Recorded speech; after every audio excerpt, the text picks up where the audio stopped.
और यहीं से चैप्टर 38 की शुरुआत होती है, जहां जियामिन बोलता है कि उसे कुछ बात करनी है येहॉन से, तो बाहर चलने को कहता है। वो कहता है क्लास स्किप करने को, जिस पर येहॉन कहता है जाओ वापस बैठ जाओ जियामिन, तुम्हें अपना डिप्लोमा लेना होगा। जिस पर जियामिन चिल्ला के कहता है ओह, तो जब तुम्हारा मन करे तुम मुझे कूड़ेदान में ले जा सकते हो, लेकिन जब मैं तुम्हें जाने के लिए कहता हूँ तुम मना कर देते हो। जिस पर येहॉन कहता है अगर मैं तुम्हारे साथ गया तो तुम मुझे पीटोगे। जियामिन फिर कहता है लेकिन येहॉन मना कर देता है जाने से और कहता है क्या कोई ये कचरा बाहर निकाल सकता है। जिसे सुनकर सेक्योंग हंसने लगता है और उसे हंसते देख जियामिन को गुस्सा आ जाता है और वो मन में कहता है कि ये पर्पसली ये कर रहा है और सेक्योंग के पैर में ठोकर मार देता है। जिस पर येहॉन खड़ा होकर उसके पर चिल्लाता है और जियामिन कहता है कि वो उसके पर हंस रहा था। येहॉन कहता है क्या तुम मजाक नहीं समझते, दोस्त हमेशा एक दूसरे पर हंसते और चिढ़ाते रहते हैं। जिस पर सेक्योन कहता है मुझे लगता है जियामिन को पसंद नहीं है कि मैं इस तरह मुस्कुराता हूँ, इससे पहले उसने मुझ पर एक किताब भी फेंकी थी। जिस पर जियामिन चिल्ला के बोलता है तुम इसके हकदार थे, तुम चालाक हरामी, तुम अभी भी। येहॉन बस बहुत हो गया। जिस पर सेक्योंग इनोसेंट सा चेहरा बना के कहता है मुझे यकीन है कि उस किताब को फेंकने के पीछे उसके अपने कारण रहे होंगे, और जियामिन वहां से चला जाता है। और येहॉन कहता है ये बहुत अजीब है भाई। सेक्योंग कहता है हाँ, ये एक्टिंग वियर्ड कर रहा है। येहॉन फिर कहता है तुम भी ऐसे ही हो अजीबो, अपने हाथ मुझसे हटाओ। कुछ देर बाद क्लास स्टार्ट हो जाती है और येहॉन कॉन्सेंट्रेट नहीं कर पाता। तभी उसके नाक से खून निकलने लगता है और सेक्योंग उसे नर्सिंग ले जाता है। क्लास खत्म हो जाता है और जियामिन मन में कहता है कि उन दोनों को अभी आ जाना चाहिए था, और उसे रहा नहीं जाता है तो वो भी चला जाता है। जैसे ही वो वहां पहुंचता है सेक्योंग उसे देख लेता है और स्मर्क करते हुए येहॉन की तरफ झुकता है और जियामिन को ऐसा लगता है जैसे वो किस कर रहा हो, और वो जोर से चिल्ला देता है जिससे दोनों उसे देखते हैं। और येहॉन कहता है तुम यहाँ क्या कर रहे हो, फिर चिल्लाते हुए कहता है क्या तुम दोनों किस कर रहे थे। उसको इग्नोर करते हुए येहॉन कहता है तुम क्या बोल रहे हो, चुप रहो, मेरी आंख में अभी भी कुछ है।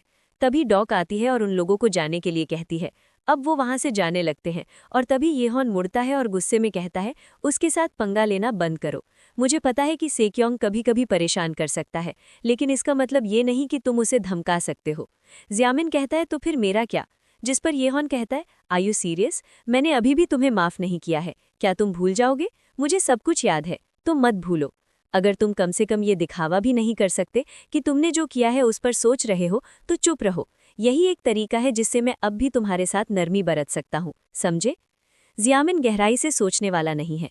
अच्छी बात यह है कि वो किसी से कोई नाराजगी नहीं रखता, लेकिन इसका मतलब ये भी है कि वो बहुत ज्यादा लापरवाह है। येहॉन ने जो कहा उसके बाद भी जियामिन अभी भी बस वापस उसी तरह जाना चाहता था जैसे चीजें थीं, लेकिन उस समय तक वो अकेला था जिसने येहॉन से बात की। केवल सेक्योंग हमेशा साथ दिया और देखा क्या सही है। क्या उसे येहॉन के बगल में उस जगह पर दावा करना होगा। उसे पहले सेक्योंग को दूर करना होगा, फिर येहॉन से बात करनी होगी।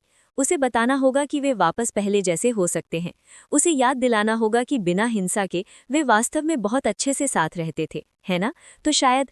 और तभी सेक्योंग पीछे मुड़ता है और उसे इशारा करता है बैक ऑफ। येहॉन बिना कुछ देखे ही कहता है हे इनफ इज इनफ, और दोनों घर चले जाते हैं और जियामिन देखता रह जाता है और यहीं पर ये चैप्टर भी एंड हो जाता है। और यहीं से चैप्टर 39 की शुरुआत होती है, जहां हम देखते हैं येहॉन जब सुबह सुबह रन करके आता है तो देखता है सेक्योंग आया हुआ होता है, जो कि मेड के साथ मिलके काम कर रहा होता है, स्माइल कर रहा होता है। और येहॉन पूछता है कि वो यहाँ क्या कर रहा है, जिस पर सेक्योंग गाजर काटते हुए कहता है मैं एक डॉक्टर को साथ लेकर आया हूँ। येहॉन थैंक यू करता है और मन में कहता है क्या उसे याद था। मिग्योंग ली से संपर्क टूटने के बाद वहां आने वाले डॉक्टर ने भी आना बंद कर दिया था। वो मेरी पढ़ाई से लेकर हर चीज का ध्यान रख रहा है, मैं सच में उसका एहसानमंद हूँ। तभी येहॉन एक पाइनएप्पल खाता है और बेहोश हो जाता है। थोड़ी देर बाद जब आंख खोलता है तो वो हॉस्पिटल में होता है और सेक्योंग उसके साथ होता है। वो बहुत परेशान लग रहा होता है। तभी येहॉन उसके सर पर हाथ रखकर कहता है कि वो ठीक है, और फिर वो उसे घर जाने के लिए कहता है। तभी सेक्योंग कहता है मेड ने उसे फोन किया और कहा कि मैं ये तुम्हें जरूर बता दूं, उस घर में कोई भी अनानास नहीं खाता, इसलिए उसने इसे मेरे लिए अलग रख दिया। येहॉन को अनानास से बहुत तेज एलर्जी है। वो इसे इसलिए नहीं खाता क्योंकि वो ये जानता है। नौकरानी भी हैरान थी। उसने कहा कि उसने पहले कभी इसे छुआ तक नहीं था, इसलिए अब उसे इसे खाते हुए देखकर वो चौंक गई। तुम्हें भी अनानास से एलर्जी होगी। येहॉन सोचता है अनानास कोई रोर फल नहीं है, इसलिए ये समझ में नहीं आता कि मुझे इसकी एलर्जी के बारे में अभी पता चला। ये बच्चा पहले से ही मानता है कि असली येहॉन कहीं और है और जो अभी यहाँ है वो कोई दूसरा व्यक्ति है। कोई ऐसा जो इतना मिलता जुलता हो कि कोई फर्क न बता सके और जिसकी एलर्जी भी बिल्कुल एक जैसी हो। बेशक उसे ये अजीब लगेगा, वो ऐसा इंसान नहीं है जो ऐसी बात को यूं ही जाने देगा। मुझे क्या करना चाहिए अगर हालात फिर से पहले जैसे तनावपूर्ण हो जाए और ये लड़ाई में बदल जाए? सेक्योंग उसे अनानास लाने के लिए सॉरी बोलता है। तभी अंदर उसकी केयरटेकर आती है और कहती है, तुम सच में मेरा ध्यान खींचने की पूरी कोशिश कर रहे हो, जानबूझकर अनानास खा रहे हो, ओवरपास से कूदना। क्या तुम जानबूझकर हमेशा परेशानी खड़ी करने की योजना बना रहे हो? तुम बिल्कुल अपनी माँ की तरह बन रहे हो। क्या तुम ध्यान पाने के लिए खुद को नुकसान पहुंचाना चाहते हो? ये एक मानसिक बीमारी है। सेक्योंग उससे धीरे से कहता है, मेड ने कॉल किया। येहॉन मन में कहता है, मेरी कॉल्स को नज़रअंदाज कर रही थी, लेकिन जैसे ही मुझे ईआर ले जाया गया वो तुरंत आ गई। वो यहाँ इसलिए नहीं आई क्योंकि वो चिंतित थी। अगर येहॉन को कुछ हो जाता तो मिग्योंग पर पेनल्टी लगती, और वो पेनल्टी सिर्फ चेयरमैन ही लगा सकते थे। इसका मतलब है कि चेयरमैन ने अभी तक येहॉन से पूरी तरह रिश्ता नहीं तोड़ा है। मुझे लगता है भले ही येहॉन नाजायज़ हो, लेकिन अगर चेयरमैन का अपना खून मर जाए तो ये एक बड़ी समस्या होगी। मिग्योंग ओवरपास वाली घटना को छिपाने के लिए बेताब रही होगी। येहॉन बोलता है, लगता है हम तभी मिलेंगे जब मैं मौत के दरवाजे पर खड़ा होऊंगा। जिस पर मिग्योंग बोलती है, तुम और तुम्हारी माँ मुझे परेशान क्यों करते रहते हो? क्या चुपचाप बैठे रहना इतना मुश्किल है? अगर मुझे पहले पता होता कि ऐसा होगा तो मैं तुम दोनों को मेंटल इंस्टीट्यूट में भर्ती करा देती। येहॉन कहता है, धैर्य रखो, लेकिन एक बात बताओ, कोई जानबूझकर एलर्जिक रिएक्शन क्यों करेगा? तो तुम मेरी माँ को मेंटल इंस्टीट्यूट में डालने की कोशिश कर रही हो? क्या पता कल मेरे साथ भी यही करोगी? वो कहती है, मुझे समझ ही नहीं आ रहा तुम क्या कह रहे हो। तुम्हारी माँ काफी समय से बीमार है, शायद उनके लिए मेंटल इंस्टीट्यूट जाना ही बेहतर होगा। येहॉन कहता है, इन दिनों चेयरमैन कैसे हैं? उनसे कह देना कि मैंने उससे नमस्ते कहा है और मैं जल्द ही उससे मिलने आने वाला हूँ। जिस पर मिग्योंग बोलती है, तुम्हें उससे मिलने की जरूरत ही क्या है? येहॉन कहता है, ये तुम्हारा मामला नहीं है। वो मन में कहता है, मैं कभी कभी भूल जाता हूँ क्योंकि उसे बहुत समय से नज़रअंदाज किया गया है, लेकिन वो येहॉन चेयरमैन का बेटा है। आखिरकार खून का रिश्ता सबसे मजबूत होता है। इसी वजह से वो कुछ भी करने को तैयार थी ताकि उसे अस्पताल के बिस्तर तक न पहुंचना पड़े, चाहे ये महिला कितनी भी काबिल क्यों न हो। जब असली समय आएगा, चेयरमैन येहॉन का ही साथ देंगे। हाँ, यही असली रिवेंज होता है।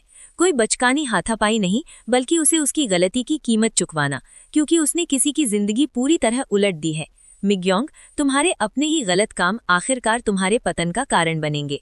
कुछ देर बाद वो लेटा होता है और सोचता है, मैं चेयरमैन तक ये खबर कैसे पहुंचा सकता हूँ कि येहॉन ने आत्महत्या की कोशिश की है। अगर मिग्योंग को छोड़ भी दिया जाए तो कम से कम ये बात तो उसके कानों तक पहुंचनी ही चाहिए।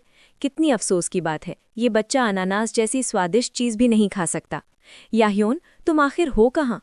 तभी सेक्योंग मैसेज करता है गुड नाइट, और याह्योन देखकर मन में कहता है, वो भी जरूर बहुत चौंक गया होगा, लेकिन लगता है कि वो इसे छिपाने की कोशिश कर रहा है और चुप है। और फिर उसको गुड नाइट स्टिकर भेजता है और मन में सोचता है, वो शायद अभी बहुत खुश होगा। मेरे आदमियों को ये चीज़ें काफ़ी पसंद थी, मैं पहले इतना घबराया हुआ क्यों था? वो तो एक समझदार लड़का है। एक पल के लिए लगा था कि हालात बिगड़ सकते हैं। मुझे डर था कि कहीं हमारे बीच आखिर में झगड़ा न हो जाए। क्या ऐसा इसलिए है क्योंकि मुझे सेक्योंग से बहुत मदद मिली है? क्या ऐसा इसलिए है क्योंकि मुझे सेक्योंग से बहुत मदद मिली है? सिर्फ पढ़ाई में ही नहीं, बल्कि उस घटना के बाद भी उसने कई तरह से मेरा साथ दिया है। आमतौर पर मैं ऐसी बातों को भूलकर आगे बढ़ जाता हूँ। मुझे इस बात की ज़्यादा परवाह नहीं होती कि दूसरे लोग मेरे बारे में क्या सोचते हैं। तो आखिर सेक्योंग के साथ मेरा रिश्ता है क्या? उसे अपना अधीनस्थ कहना सही नहीं लगता और उसे आदेश देना भी अजीब सा लगता है। तो क्या हम दोस्त हैं? दोस्ती में उम्र ज्यादा मायने नहीं रखती। शायद हम दोनों ने बराबरी से साथ खड़े होकर एक मजबूत रिश्ता बना लिया है। कितनी बेवकूफ़ी भरी सोच है। दोस्त, ये सोचकर तो मैं खुद को किसी असली किशोर जैसा महसूस करने लगता हूँ। खैर, मुझे कल छुट्टी मिल जाएगी और सोमवार को मैं फिर स्कूल जाऊँगा और अपनी पढ़ाई भी पूरी कर लूँगा। और इसी के साथ ये चैप्टर एंड हो जाता है।